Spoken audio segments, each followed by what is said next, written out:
ఇతడు ఎంతో భక్తి కలవాడు. అతనుకున్న భక్తి పూజల వల్ల అందరూ అతనిని అభినవ తుకారాం అని పిలిచేవారు. 1917 సంవత్సరంలో మొదటిసారిగా అతను షిరిడీ వచ్చాడు. అతను బాబా ముందు శిరస్సు వంచి నమస్కరించగానే,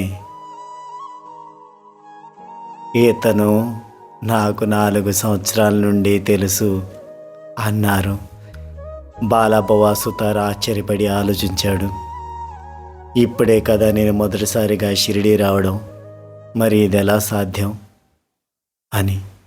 కానీ బాగా తీవ్రంగా ఆలోచించిన తర్వాత తాను బొంబాయిలో బాబా పటం ముందు సాష్టాంగ నమస్కారం చేసిన సంగతి గుర్తుకు వచ్చింది.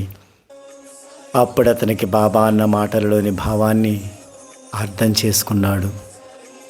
యోగులు ఎంత సర్వజ్ఞులు, సర్వత్రా నిండి ఉండి తమ భక్తులు యందు ఎంతో దయగా ఉంటారో కదా అని ఆలోచించాడు.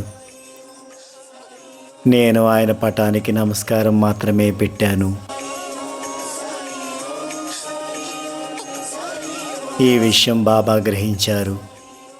నేను వారి పటాన్ని చూడడం వారిని స్వయంగా చూసిన దానితో సమానమని నాకు సమయానుకూలంగా తెలియజేశారు అని అర్థం చేసుకున్నాడు. ఎంత గొప్ప సంఘటన అండి. కేవలం అతను బాబా ఫోటోకి నమస్కారం చేసుకుంటేనే ఇతడు నాకు తెలుసు అని అంటున్నారు బాబా. అంటే మన బాబా ఫోటో అని అనుకుంటూ ఉంటాం, కానీ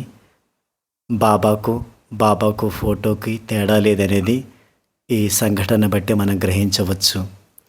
ఎన్నో సందర్భాల్లో బాబా తనకు తన ఫోటోకి భేదం లేదని తెలియజెప్పిన సందర్భాలున్నాయి. కాబట్టి మనం కూడా మన ఇంట్లో ఉన్నది కేవలం ఫోటోని అని అనుకోవద్దు. అందులో సాయినాథుడు ఖచ్చితంగా ఉన్నారు. జై